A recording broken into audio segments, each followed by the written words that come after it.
Kevin Bowen here. Don't forget to listen to The Fan now on 93.5 or 107.5 FM, and check out our latest coverage online at 1075thefan.com. 1 week away from the Colts beginning their 2022 training camp at Grand Park. I'm Kevin Bowen. Chris Presley is with me. It is Kevin's Corner on a Tuesday morning, July 19th. And one of my favorite podcasts of the year, Chris, is today. I say that for probably two reasons. One, we're a week away from Christmas might be too much of a statement to make, but we're inching closer to Christmas. Mm-hmm. And then two, I find myself internally debating so much with this list I do on an annual basis. I think it's like the fifth or sixth year I've done it. The most indispensable Colts. For so long, Anthony Costanzo stood tall on that list in more ways than one. And it's changed, of course, over the years. I think we'll get a little bit of pushback on who I have number one on this list potentially. But again, a lot of debate. I put a lot of thought into it, and so I'm excited to share the 2022 most indispensable Colts list in my mind. Again, the guys you cannot lose due to injury or whatever. We'll share that on today's pod. Well, one of the first things I want to ask you is, what did you think of this weekend's golf tournament? Because I have had people reach out to me and tell me, I kind of enjoy the way that Kevin talks about golf and other sports as well. So what are your thoughts on how this golf tournament turned out, and as well the Pacers? Yeah, it's been a little bit more of a busier month of July than we're used to in this market. Right. The Pacers offseason certainly played into it. Let's start with the British Open, Chris. Again, we oftentimes, I think, speak in hyperbole in the immediate aftermath of an event. It's just kind of how we're wired.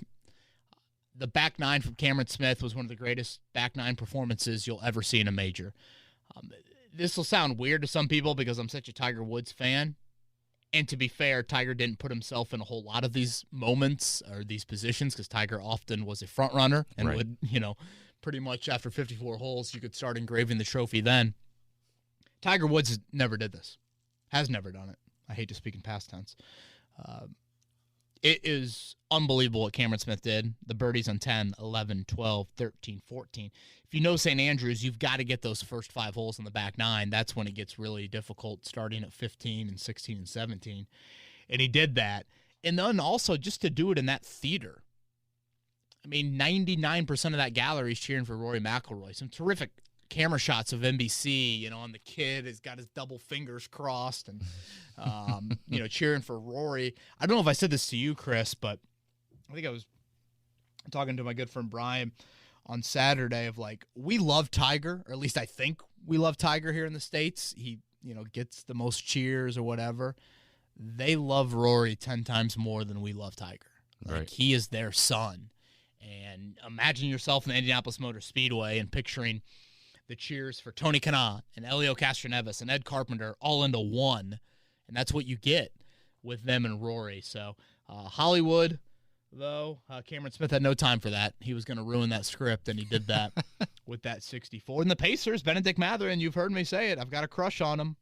And I thought he played really well in the Summer League. So yeah, I'm excited to see what unfolds from there. The DeAndre Ayton news, of course. You can get a whole lot more of that on our morning show. That's Kevin and Query. Every morning here, Monday through Friday, 7 to 10 a.m. on The Fan. Yeah, and as you guys know, you can go to 1075thefan.com to pick up all of that coverage. I don't like to take Kevin too far off of the Colts podcast, but it is nice to interject some things here and there. Let's talk about your top 5 indispensable Colts.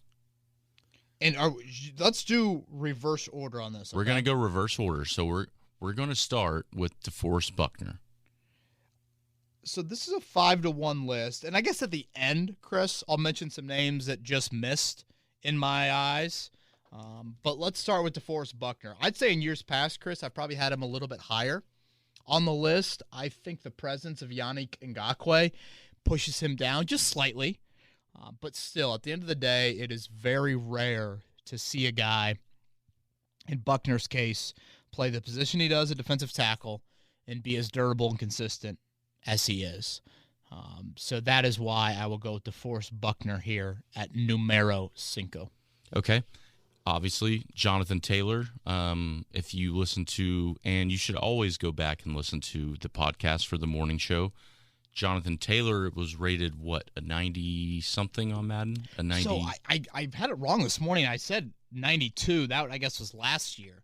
Okay. I guess he's up to 96 on the Madden ratings there, which to me is well-deserved. The thing about Taylor, and I guess should we just insert Taylor next here, as you said? Yeah, let's go Taylor. Let's go Jonathan Taylor.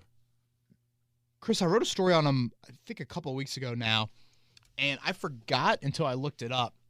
Jonathan Taylor had over 1,800 yards in the league rushing last year. Very impressive. That was 500 yards more than anyone else. Nick Chubb, second in rushing in the NFL. If you take that gap, it was 500 and change. You take that gap from Taylor to Chubb, and then you take it from Chubb to wherever you get to on the list of 500 and some yards. I believe you have to go down to like 28th or 29th in the NFL in rushing to see that gap. And again, very early for me to go to a golf analogy, and I apologize, but whatever. When Tiger was at his peak, Chris, that was a stat that was always so impressive to me. Tiger's ranked number 1 in the world. You take the gap from Tiger to Phil Mickelson, 1 and 2 in the world at the time, and then you take that same gap from Phil to whoever's next on the list, you'd go like 50 people down in the world rankings. And it just adds to how dominant of a season Jonathan Taylor had. So it's a little bit odd to put someone so dominant at his position 4 on the list. Mm-hmm. But again, it probably comes down to the position he plays. And like in a pinch, if you're playing a Sunday afternoon game and Phillip Lindsay and Nyheim Hines are your duo, I'm not writing the Colts off. Whereas if the names above him on this list wouldn't play in a game, I think it'd be a bigger impact. And Kevin, true listeners of the show will understand this name, Cheeks. Yeah, Cheeks. Have you seen? He actually shot a promo video with Taylor, so shout out to him. He did. Very cool. He showed me a couple clips of it. I know he's done some work with Darius Leonard as well. So Cheeks, for those that don't know, was a huge part in our Beers with Bowen success before, and a great human being and a great talent behind camera as well. I got lunch with him a few weeks ago. Yeah. Tell me about that. It was a good time. The old Pint Room in Carmel. Oh, really? Yeah, because he's up there, yeah. Yeah. Let's go Darius Leonard. That's your third person on the list. Let's talk about Darius. Yeah, number 3 will be the Maniac. And as much as he looked limited at times last year, Chris, he had 0 sacks last year. I hate to bring up the moment, but the Derek Carr chance on the 4th down, he still had 4 interceptions, 3 fumble recoveries, and a forced fumble. He still just finds the ball at an extraordinarily rare level for a linebacker.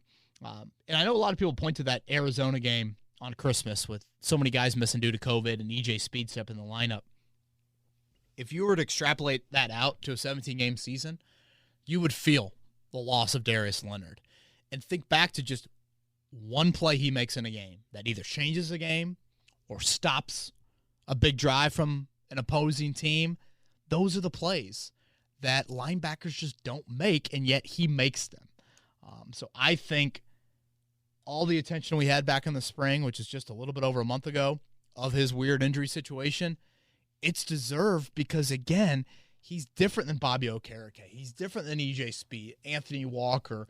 Jarrell Freeman led this team in tackles for years, Chris. Right. Pat Angerer prior to that, but they just don't find the ball like Leonard does. Was it Freeman that you could go to McDonald's the next day and get I think there was like a special where you Did they have one of those? You could get like a Big Mac if he had a sack. Yeah. I one of my buddies, I'm trying to think, I think Holton Whitaker, he'd go to Burger King. He was always happy when they had like 3 sacks in a game, so he'd go to Burger King on a Monday morning and get his, get his Whopper before he headed into the office. But yeah, Jarrell Freeman, very underrated signing by Ryan Grigson. Right. Speaking of Ryan, let's go. So we have 2 left on the list. All Speaking right? of Ryan, let's go to Matt Ryan. Yeah, obviously the quarterback is the one who drives the car. You've talked about this numerous times, how we're going to go over and over and over again with quarterbacks, but hopefully he stays here for a couple years. What do you think about Matt Ryan? Yeah, Chris, obviously some people are probably thinking, oh, wow, you didn't have Matt Ryan number 1. I think the depth chart at quarterback is why I don't put Matt Ryan at number 1. Nick Foles is a backup. If you're going to look at the 32 backups around the NFL, Nick Foles is probably in the top 1, 2, or 3 of the guys that you would want. If Sam Ehlinger was the backup, I would probably have Matt Ryan 1 on this list. But when you're talking about most indispensable, so often you have to talk about what else is on the depth chart with these guys. What does the position group look like? Chris, if I have point guards of Steve Nash and Magic Johnson, if I lose one, it's not the end of the world for me. But if I have a point guard group of Isaiah Thomas and Kevin Bowen, if I lose Isaiah Thomas, we're screwed. And that's what I'm getting at with the most indispensable, the guys you can't afford to lose. So I've got Matt Ryan 2 on the list because if you lost Matt Ryan and Nick Foles came in there, okay, I think you could keep the ship somewhat afloat. Now, if you're, again, going 17 games and you have Matt Ryan at center versus Nick Foles at center, the record is going to be a couple game different. But I don't think it's that drastic for one game. So that kind of leads into my number 1 on the list. Yeah, let's go to number 1. Obviously, a position group that a lot of people are looking towards. I don't think this is going to be challenging for a lot of people. Michael Pittman Jr.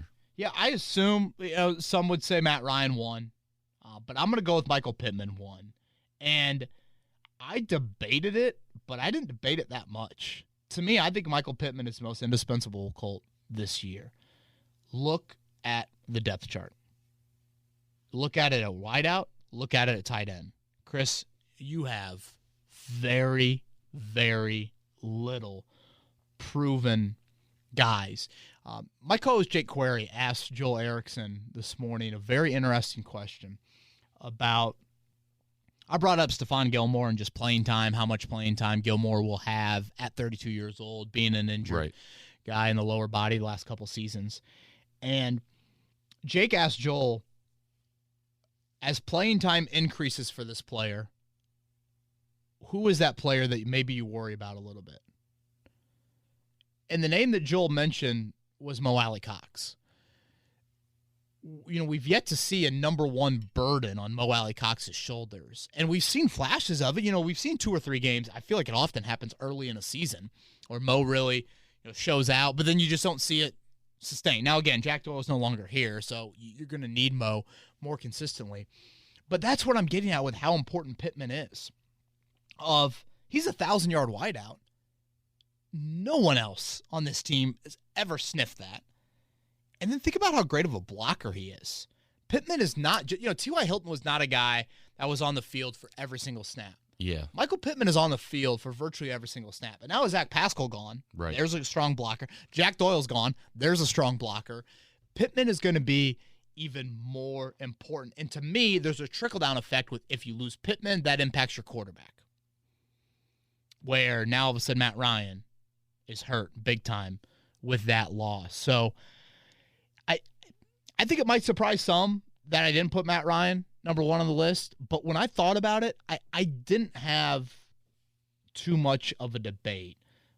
A lot of it has to do with the depth chart, but a lot of it also has to do with, I think Michael Pittman's a really good player. And I think, and this is a good and bad thing, probably more of a bad, honestly, but he's just separated himself from everybody else in that pass-catching room. So it's an award that I think has gone to Anthony Costanzo, frequent winner, Andrew Luck, frequent winner of this award. Last year, I might have had Buckner 1. I think you did.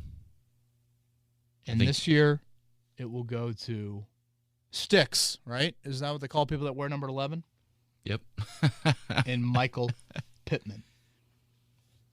You want to jump to Twitter questions? I want to get to a few others that I considered for this list Okay, before we go for jump it. into that. Yeah. Again, this is a top 5 list. Right there, I went through 5, 4, 3. And I 2. think this is a good. I think this is a good thing that the fact that it's your top 5, but you have others on the radar. Yeah, That means our team is, pretty built around. Sure. Yeah, I mean, quarterback is going to fall on the list of any team Right. in the league. It's probably the others that are a little bit more. I will go with, in some order, I guess I didn't put order on these. I think Julian Blackmon would be a name that you would have to consider. Okay. And I'd say the Kari Willis retirement has contributed to that a little bit more. I would go with Ryan Kelly. Less to do with Ryan Kelly as a player, but let's say Danny Pinter starts at right guard.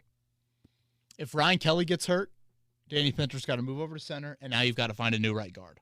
So there's a domino effect to the offensive line with that. I would put Mo Alley Cox on the list. Because, again, Chris, the depth chart behind Mo Alley Cox is Kylan Granson, 11 career catches, Jelani Woods, 0, and Drew Ogletree, 0. Yeah. 2 others, Kenny Moore, just Naturally. a versatile corner. And then I would also put Yannick Ngakoue on the list. It's just rare to find defensive ends. Ngakwe is probably a guy that could have pushed for a top 5 spot because it's rare to find at the edge rushing position a guy that puts on his jersey every week and then finishes the year with double-digit sacks. But that's what Ngakoue, when you see Ngakwe's name fall on the list with Reggie White and Aaron Donald and J.J. Watt, you're like, what the hell? You're like, how? Right. The reason why is not because he goes out and gets 17, 18 sacks in a season. It's because he plays every single game in a season, and therefore, by being available, he finds double-digit sacks. And So I want to kind of clarify what I'm saying here with Ngakoue. He's not a first-team All-Pro guy. He's not T.J. Watt. He's not Myles Garrett. But he is a guy that just by his availability, that leads to him being a pretty productive guy. You know who he is, Kevin? He's what they would call in the locker room a dog. Yeah, DAWG? DAWG. I think if Robert Mathis would say, this guy's a dog. They punch the ball. They do their work. They do their due diligence. It's someone that we are going to appreciate and we have not had on that line of scrimmage for a long time. Chris, I think I've made this analogy before, but look at the Pacers. Okay. Malcolm Brogdon and Buddy Hield. If you're going to go pick a basketball team tomorrow and both guys are healthy and you've got one game to play, you're probably picking Brogdon. But yet, if you look at what Buddy Hield's career has been, he plays. Yes. He's available for you. Correct. You get return on his investment, whereas Brogdon, if you look at the games he played, he's probably making like $400,000 per game because it's just he barely plays. Right. So that's, I think, another side of it that you have to look at with that. So, as always, I enjoy feedback on this list. Curious what your guys' thoughts are. And I think there's debate you can obviously have. Stephon Gilmore would probably be a name that some people might have put on said list. Mhm. I just think Kenny Moore provides more value. And I think the Colts have a nice 4 at corner. And I think I think value. Isaiah Rodgers. I think value is the key word there. Yeah, and value within this defense. And, if they are going to do a little bit more, we will see. And I guess I'm trying to think of who else I would have put on it. Maybe Hines, but this is where I would go on that. Yeah. All right. Well, let's jump to Twitter questions. We have a lot to get to today as we approach training camp. This is like our peak time of the season when it comes to the podcast. Let's go to Brian first. He loved the Ballard versus Grixon podcast. Results matter in the NFL. 42-42 is mediocre at best. The Colts must figure out the quarterback position. At this rate, who will be the next washed-up quarterback the Colts trade for? By the way, I am a Matt Ryan fan, and I thought it was a gift. But again, no plan and gift is given. Sooner than later, Santa doesn't come. Brian, I did chuckle at that question, and I will say that I feel like, and Chris, correct me if I'm wrong, I feel like the feedback has been pretty good towards last week's podcast. I was a little uncertain about doing it just because it is a question that I feel like maybe people are tired of or people don't think it merits a debate. But I thought it was presented in a pretty balanced way. I thought you did a great job balancing it out. Pros and cons. Yeah, and I guess I know it sounds weird. I'm like looking for you to like praise me, which is stupid. But I'm glad that you guys felt like there was a little bit of, I hadn't thought about that, or like this side of it. Interesting enough, some of the parties involved in said debate did reach out. We'll insert those conversations as need be moving forward. Brian, to your point, and I obviously don't want to belabor the Grigson-Ballard debate any longer than this question is being asked, so we'll move on after this. But the biggest argument of the Grigson has done better than Ballard era, outside of record, or I guess maybe this contributes to record, Chris, boils down to the premium positions on your football team. And again, quarterback, you're gifted Andrew Luck. Left tackle, you're gifted Anthony Costanzo. Chris Ballard did not have that. He had Costanzo for a couple of years. Obviously, the Luck situation, we saw how that played out. But you look at the other three premium spots, wideout, D-end, and corner, and you look at the best season the Colts had under Grigson, the 2014 year to the AFC title run. You had T.Y. Hilton really, I think, emerging big time on the scene because, Reggie was washed up at that point. T.Y. is really, and again, that's a draft pick. That's a third-round pick that in year 3, and look at today's NFL. Year 3 for these wideouts, that's the year. I mean, we just saw it with Debo and DK Metcalf and A.J. Brown and Terry McLaurin, and now I think Colts fans hope to see it with Michael Pittman. DN that year, Mathis led the league in sacks a year before. Who emerged in that 2014 year was Jonathan Newsom, a fifth-round pick who had the huge sack of Manning in the AFC title game. I think he had 6 or 7 sacks in that season. And I think I talked about it on last week's podcast. The best player on that football team during that playoff run was Vontae Davis. Right, yeah. And those are again, wide out DN corner. All three of those guys, Grigson additions. And that's why I think you saw a run there. Obviously, Luck helps so much and alleviates so much stress when you don't have to worry about quarterback. But I do think there's acknowledgement that needs to be made to those other positions that were really critical in that team doing what they did. Right. Let's jump to a question from Tyler. In your opinion, what percentage would you give T.Y. Hilton returning to the Colts this season? And I think this is a question that a lot of people probably have. Yeah, Tyler, totally fair. I mean, I'll be honest. I don't have a great read on the situation. I would say it's dropping a bit. And, Chris, I think a lot of people are like, why haven't we seen a move? Why haven't we seen a move? This is the quietest time for NFL moves. There's no reason to sign a guy on June 28th versus July 22nd. You can't do anything as a team in late June, early July, mid-July. You might see a veteran signing next week right before the start of camp, and that makes sense. As long as the guy's in shape, you come in here and your first day of practice is Wednesday, July 27th, and you go.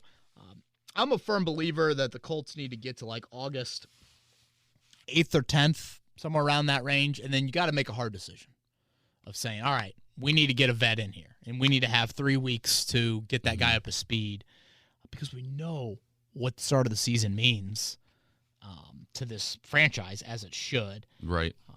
Especially the first 2 weeks this year, yeah. Definitely, with what the schedule looks like. And, yes, they're 2 road games, but they're both division games and 2 of the easier games you're going to see. Frank Reich, and we've talked about this a lot, his loyalty, his belief. Chris, I think if Frank Reich had you or I in the slot, he'd be like, well, Bowen, he's got a long wingspan, and I feel like there's something to work with. And, Presley in the red zone, people underestimate his ability to climb the ladder. And behind a closed door, he probably is a little bit different. But I remember asking Frank this late May, early June, like, hey, you guys have mentioned that this springtime is a big evaluation period for the wideouts, and you'll kind of make a decision then on if you need to go out and find a veteran wideout. Is that still the case? Something along those lines. He's like, yeah. He's like, but I already know what my answer is going to be. I'm going to tell Chris that I believe in him. And I'm like, that kind of defeats the purpose of even going out there to practice. Like, if you're already going to tell him that you believe in him, right? You got to come with an on. And again, maybe Frank Reich is different behind a closed door, but at times we've seen those public words, i.e. the Adam Vinatieri situation, also follow with actions of sticking with that guy. It's like you can have blind loyalty is not going to get you far in any profession, particularly in the NFL. You've got to be an honest assessor of your talent. It's one of those things where Monday through Saturday, critical, honest, all of those things. And then you get to Sunday, and it's like these 46 guys. Here we go, boys. This is us. Let's band together. And then if Chris Presley's got to put on a jersey, you're like, all right, I got to believe in you. And sure, there's points and times in a game where it's like, all right, let's scale back. Let's do a little bit more, those things. It's just, I assume he is a little bit more honest. But, if you're going to show the 31 other wide receiver groups in the league to Frank Reich, he can't sit there with an honest. I'd like to hook up a lie detector to him and be like, you really think, you've got one of the best, things like that. Right, the blind faith, yeah. Yeah. Well, Kevin, if you had to throw on a jersey, what number are you wearing? Oh, gosh. I'd probably go like 66. I'm with the guys that are just throwing back a few beers and, section 530. You're the guy who's like, I'm checking in. Yeah, oh yeah. I'm an eligible receiver right now. Yeah, I'm like the Ron Artest okay. of the NFL. Tyler, to your point, what percent chance? I'd put it at less than 40. Again, in my opinion, I'd put it a little bit higher. It just seems to me that the Colts want to stick with these guys right now, these younger options, and that the next time we see a T.Y. Hilton Colts association, it's going to be thank you for the memories on the side of Lucas Oil Stadium. All right, let's go to a question. I didn't mean to interact it this way, but let's go to a guy who might be an eligible receiver and eligible quarterback. Over under from Jordan. Yeah. That Jelani Woods' passing attempts this year is 0.5. He feels like Frank Reich will utilize that former quarterback and converted tight end at least once in a trick play to the red zone. Let's go over, baby. I hope it's over. Me, I love dialing it up. I thought they used Sam Ehlinger a little bit more last year than I thought they would kind of in this. Tight end I know is different. I've heard from people that they think tight end's one of the hardest positions to learn, period, for a collegiate coming to the NFL. Like right up there with really any other outside of quarterback, of course. But sure, yeah, why not? December, Jelani Woods has earned some trust, and I don't know how it would look, a tight end throwing a pass. I guess at some point you'd have to kind of line him up in the backfield to get to that point. But and Jelani, I don't believe, I think, boy, it's been a couple years. I mean, like 4 years since he was a quarterback at Oklahoma State there. So, Jordan, I'm probably speaking with a little bit of my heart here, but let's go over. Next one comes from the Power That Be. I'm hearing a little buzz about some teams using alternate helmets. Will we ever get one? If not, will we? And what do you think it would look like? Ooh. I know we did one, what was it, Thanksgiving in Detroit with the and I like that one a lot. The horseshoes in the back, right? Yeah, I like that one a lot. So I would like to see something like that. The Colts are so traditional with their jerseys and alternate stuff, and I mean the color rush. It just honestly, it just looks like Rosie got the blue marker and I left the room for 2 or 3 minutes. I like the Texans. Did they just come out with the alternate one? Is that? I think that's probably where this question is referencing. Yeah, I think it was. Yes. Yeah, give me old school logo. I don't know, a little bit of a pure blue look to it as well. I am. Would you go like matte black blue with the I could go there. The bronking pony? Yeah. Mm-hmm. That's the one I like. That's the logo that I like. Okay. Again, my artistic view is laughable. to be honest with you. So I'm probably the wrong person to ask. But I think it should be, and I felt like Thursday Night Football was trending towards this, but I'd like to see an alternate uniform for one game a year. Every team. I mean, play 17 of them. I don't need to see the same jersey every week. I don't need to see Oregon, but I don't need to see the same jersey every week. So one alternate uniform over the course of 17 games. And it sells jerseys too. Yeah, sure. Yeah. And I mean, NFL, you're a moneymaker. Right. I mean, baseball, what, you're Reds fans, correct? Yes, unfortunately. I mean, how many jerseys do they wear? Yeah. You have a gray, you have a white, Right. you have a red. Sell them all. Yeah. I am. Sign me up for that. Okay, this one comes from Josh. Planning on coming to Grand Park for the first time this year. Kevin will be out there most days of the week. Every day, baby. Every day. Every day. Curious about a few things. What is there to do besides watching practice? His fiance is a huge Eagles fan and really hoping to score a Nick Foles and Frank Reich autograph. Ooh. Is there any way to find out the best days that they might be able to do that? Okay, so a lot here, and Chris, you have been out there as well, so I do. I live next to it now. I just moved back north. there we go. So feel free to chime in on any things you have liked or just suggestions in general. Okay. First off, I want to say this. The Colts going off-site for training camp is just awesome that they do that from a community standpoint, and I know it probably sounds like I'm carrying the Colts water, but I genuinely mean this. Chris, 20 years ago, you had, I think, 26 or 27 of the 32 teams go off-site for training camp. Now, you have 6 teams in the entire NFL that go off-site for camp. Dallas does their whole shebang in California. We know that one. Right. And then a lot of the other ones that go off-site are kind of the blue-collar teams almost, or kind of the smaller-ish fan bases. The Bills go to St. John's College. Pittsburgh goes to Latrobe. Kansas City goes to Missouri Western. The Colts go to Grand Park. Used to go to Anderson, Rose-Hulman. So, 6 out of 32. And yet you have a team, your fan base, or as a fan, I should say, your team is offering 16 free practices at a really cool venue. Selfishly, I kind of wish they still went to one of the colleges, but whatever. Right. And you can get really close. I mean, you've been to Grand Park, Yeah. Chris. I mean, you're sitting in section 110 right behind the bench. I mean, you're 5 yards away from the field.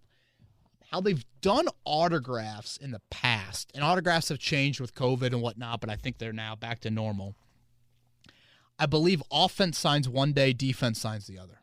You want Nick Foles' autograph, my advice would be paint your chest in an Arizona Wildcat jersey.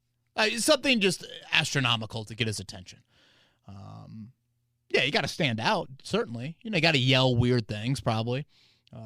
Not too creepy, but you know what I'm getting at. Yeah. Lastly, what else to do? I think Colt City's pretty cool. I can't say I walk around there actively looking for the various tents and whatnot, but if I were coming to training camp practice, never been before in my life, I'd probably get to Grand Park an hour early just to see a little bit of the campus, walk around Colt City for 20, 30 minutes. A lot of inflatables. Mm-hmm. You can go get your picture with the cheerleaders, an alumni player here.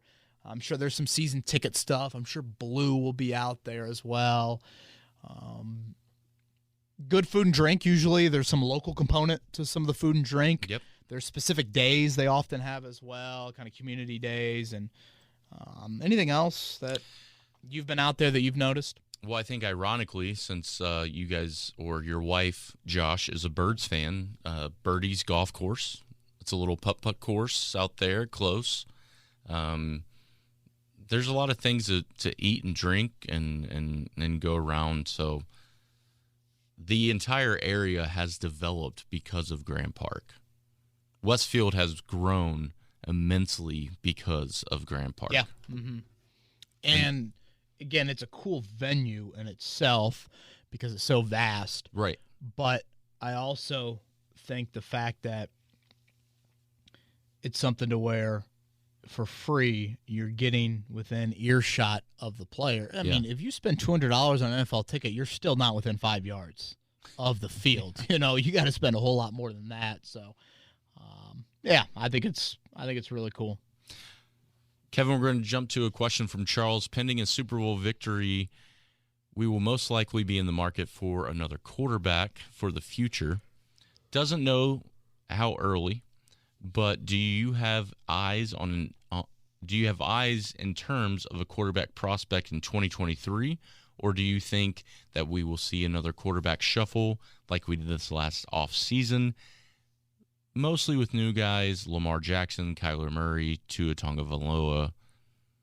Those are the ones that comes to the top of his head. Yeah, I'll be honest with you. I have not started to look at the quarterback market off-season wise for 2023. You know, the name that I kind of like in college, and obviously I think everyone knows the Bryce Young and C.J. Stroud and those names, but the guy I'm kind of intrigued by is a former Notre Damer who transferred out of the program. He now is the quarterback in Boston College, Phil Jurkovec. He's built a little like Josh Allen, kind of the bigger, athletic, can sling it now, a little erratic at times, but he is a name that I am interested to see. Ironically, Boston College plays at Notre Dame this year. I think it's Notre Dame Senior Day, which that's a juicy headline right there based off Notre Dame and Boston College's history, let alone the quarterback transferring, all those things. You know, I feel like we don't get a lot of that in college athletics. So that is something that I'm looking forward to. So that is a name. And, you know, Charles, to your point, again, are these the names that we have to start kind of looking towards? You know, I think we all expect the Colts to win what? At least 9 games? Something like that? Yep. A good chance they're drafting late first round. And we had a question, I don't know if it was last week, Chris, but someone pointed out and did a great job of all the teams that have multiple first-round picks for this coming draft and how QB needy all those teams are. Yes. Like yes. Houston, Seattle, Detroit. I know I'm missing a few others. Right. But first off, those teams suck. So you think they're going to get one of the top picks. And then also they've got the ammo, you know, to move up. Whereas the Colts sit here and they just probably aren't going to have that. So, you know, is this something to where if you're going to draft a QB in 2023, it's going to have to be the 4th or 5th quarterback in this draft class? Next one comes from Dakota and also mentions thanking myself, Mark, and Jake, who are your producer and co-host for your morning show. And I don't think Mark's going to like this question. Could you see the Colts pursuing Justin Fields if he has a disappointing season with the Bears? And what is a good trade package for Justin Fields? Boy, this is boy. Poor Mark Dykton. Poor Matt Eberflus, maybe. I can't see the Bears bailing after year one, but I guess they don't have any ties to him, you know, from a GM head coach standpoint. Obviously, organizationally, they have some ties to him. You know, the scar tissue, you guys have heard me say that often. I always worry about that, especially in a big market. You know, we've seen it with Carson Wentz, and I like Justin Fields. I liked him coming out of college. But I like guys that have clean slates a little bit more. And I think Justin Fields has been thrown a lot already in his rookie career. He's already dealing with a new head coach. And, you know, if he has great success, his offensive coordinator, Luke, whatever his name is, probably going to leave, you know, so then he's going to have to deal with that again. What would it take? I don't know, some early-ish round pick. And Dakota, first off, thank you. I probably should mention this. Thank you for your loyalty. That is right to the nth degree, and I'm much, much appreciated for that. But, yeah, I mean, it would take I'd think a first rounder, maybe a second, to get Justin Fields. Always love hearing this. This one comes from Alex. Kevin, he's been a long-time listener to the podcast, but he's a first-time writer on Twitter questions. Let's go. He lives in Arkansas. Loves that we got some big dudes now, and he's big is emphasized. Yeah, woo pig suey, right? Right. Who are the first 5 guys off the bus? So we can start there, and then also a follow-up question. Also hearing that Bobby Okereke is beasting in OTAs, and is it possible to keep him while we also pay Darius Leonard, or will there be too much money tied up in linebackers? First 5 guys off the bus. I like this. You know, when I think of off the bus, I'm thinking just sheer size, right? You got to go size, right? You know? So Buckner and Nelson are coming off the bus first. Mm-hmm. Yeah, I'll probably put Buckner like first left, Nelson first right, and they can figure out who wants to go first, but they're definitely in the first row there. You know who I think just looks like a polar bear, and I've noticed the polar bears more and more with going to the zoo with Rosie, but I think Braden Smith's a polar bear. Just looks like a polar bear. Just belongs right in the zoo. He's a polar bear. I'll go Braden Smith. Okay. Next. Got to throw Mo Alley Cox in there, right? Yeah. Just sheer size and Fifth. demeanor. Yeah. I've always said I feel like EJ Speed's a really good-looking athlete. Just like he comes off the bus and you're like, what position does that guy play? You know, you're kind of like, is that a tight end? Is that a D end? Is that a wide? Oh, it's a linebacker. So he'd be the other one. Obviously, Jelani Woods would probably get a lot. I mean, your wide end, your wide ends, your wide outs, and Pittman and Patman and those guys would probably draw a little bit of interest as well. But I'm gonna stick with those five. I'll go with EJ Speed to round out my quintet off the bus. Oh, and then his other one, what'd you say was on Okereke getting a second contract? Yeah. Do we have enough money to have Okereke and Darius Leonard on the same? I think it's a little tight. I mean, you've got no ideal Mike linebacker on the roster to kind of replace him. You want Darius Leonard in the will. Could EJ Speed become a Mike? Does the Mike matter as much with Gus Bradley? I mean, Bobby Wagner would probably have something to say about that, but I guess not even Bobby Wagner. I probably have to go back to the earlier Seahawks days. But yeah, I would. I just, you know, if Okereke is going to get 3 for, I don't know, 20 something from somewhere else, then I don't see the Colts having that. This one comes from Jason. If Jonathan Taylor keeps being Jonathan Taylor for several years and ends up with a gold jacket conversation to go to the Hall of Fame due to being a top 10 ever running back, which will carry more weight in this debate, and then added benefits to the 17 games of the de-emphasized of the running games of today's NFL. Okay, give that to me one more time. Which one will carry more weight? Which will carry more weight? Okay. The added benefit of 17 games or the de-emphasized on the running game in today's NFL? Okay, interesting. Well, you know, when you're Mike Chaplin, you're presenting Jonathan Taylor into the Hall of Fame, just knock off his 17th game off every season and then still stand up there and say, you know, he's a Hall of Fame. We're 2 years into it. He's on his way to go to the Hall of Fame. Correct. We're 2 years into it. I could repeat that 37 more times and all of you would turn off the podcast, but just make sure you continue to hear that when I'm talking about him. I mean, hell, he's probably on his way to being a first ballot Hall of Famer if you really want to get technical and you really want to walk out on a ledge with me after 2 years. I guess, are you really walking out on a ledge? It is running back, though. I think the lack of the workload for the running back, the de-emphasis, I guess, in Jason's words, could that help him? In saying you don't see running backs do this anymore. You aren't seeing running backs carry the ball 300 times in the NFL on an annual basis. I mentioned it earlier, Chris. He had a 500-yard gap on Nick Chubb for number 1 and 2 on the list. Right. You know, Derrick Henry, it was bad luck, but also it shows like an element of the game, which I've always said this about Frank Gore.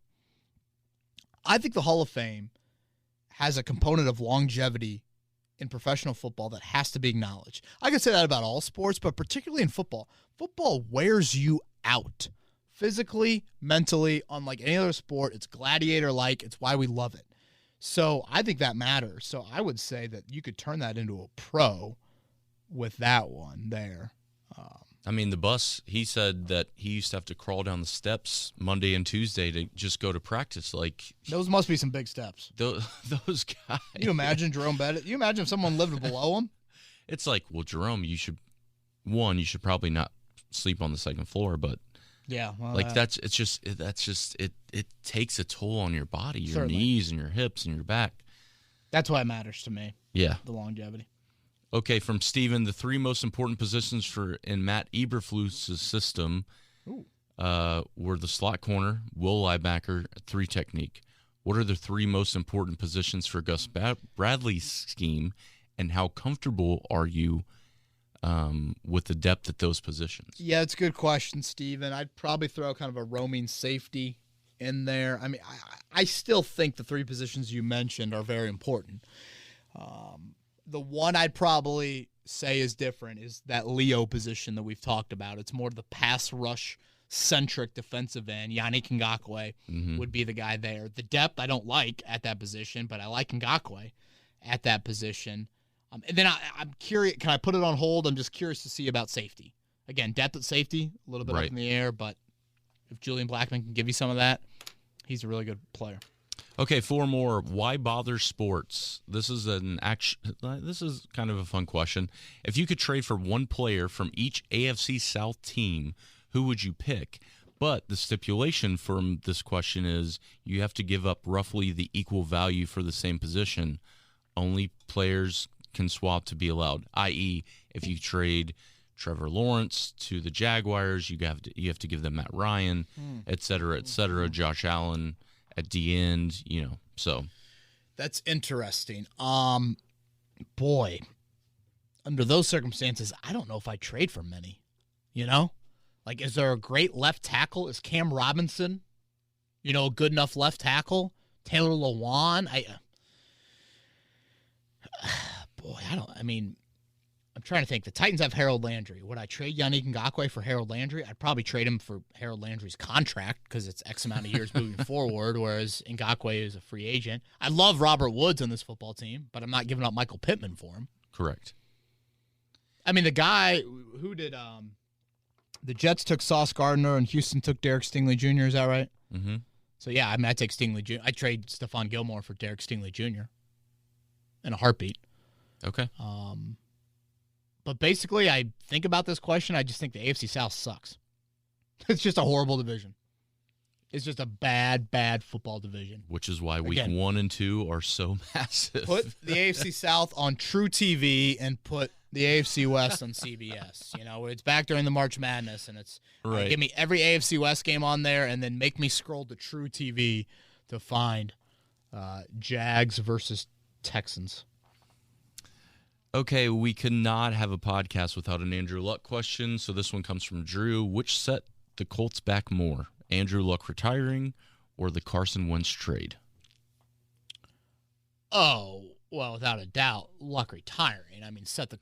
Luck did it 2 weeks before the start of the season, so which cost you more? If you really want to get technical with, the cost, Irsay forked over $20 million. Whoop-de-doo, that's him.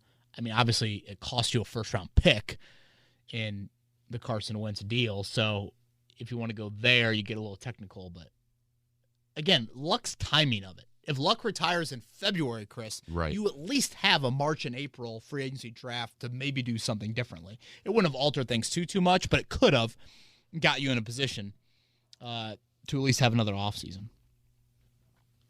This one comes from Jason. In context to the Rams pushing all their chips in to get the title compared to the sustained regular season excellence of the 2000 Colts teams, what is the longest streak? 12 to 13 win regular season, or would you give that up for a Super Bowl?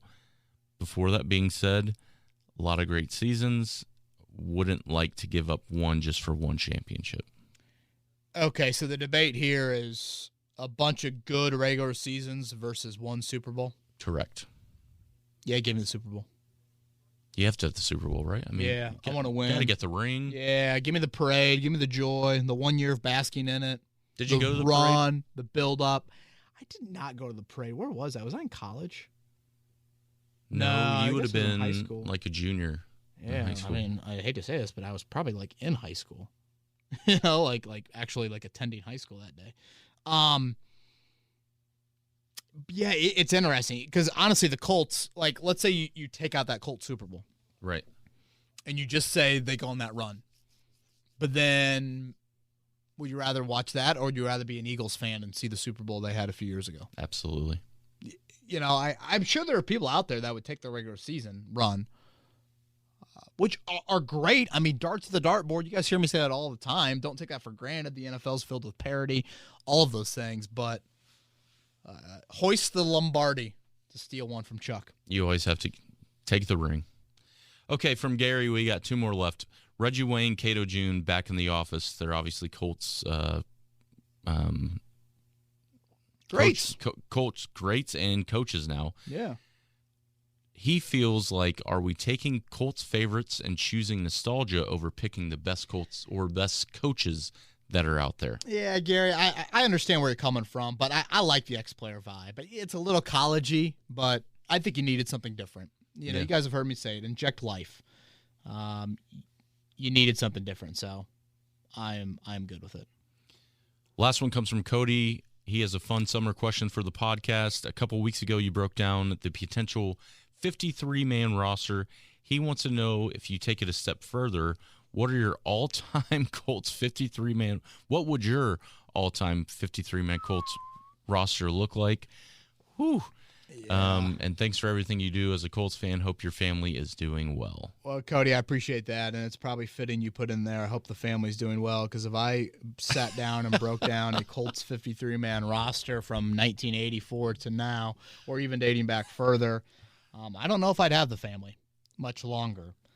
That is a hard list. I mean, I'm just like Jeez. thinking out loud here. Okay. Okay, my quarterbacks: Peyton, Luck. I got Johnny Unitas. Do I have room for all three on the 53-man roster? How about my running backs? Lenny Moore, Edgerrin James, Marshall Faulk, Jonathan Taylor, Dickerson. I mean, God, I got to cut one of them. Right. My wideouts: Marvin, Reggie, Raymond Berry, T.Y. Hilton, Bill Brooks. I mean, like, Cody, maybe next year. Maybe next year. I mean, just even on the offensive side of the ball, I don't know how Yeah, many the people offense you is can just keep. Absurd. Absolutely absurd. So, boy, I love the idea, but that would take me a long, long time to accurately do. I don't want to half-ass it. That's why Madden comes out every year, and you can go back and Yeah, something like that, right? do all that stuff. All right, man. Does that wrap it up? That wraps it up. That was the last question. Cool. I'm Kevin Bowen. He is Chris Presley. Next week, report day is Tuesday. Chris, what do you think about like an afternoon one on Tuesday? That's fine. Okay, maybe Wednesday morning. We'll kind of sift through that a little bit more and figure out exactly what we want to do on that front. But yeah, report day Tuesday. We'll try to come, I guess, during the off days. We'll do some training camp pods there. But yeah, you guys know how we roll in training camp. Written coverage will be abundant on the website. That is 1075thefan.com. You will have tons and tons of outlets there, and YouTube videos as well from Grand Park. I think we'll be up there for a couple of shows, and then as always, we'll have our podcast available to you as well. So I'm Kevin Bowen. He's Chris Presley. Everybody have a great week, and we'll talk to you next week on Kevin's Corner. This has been Kevin Bowen. Thank you for listening to another edition of Kevin's Corner. If you haven't already, subscribe on iTunes or Stitcher for the best Colts and Pacers coverage.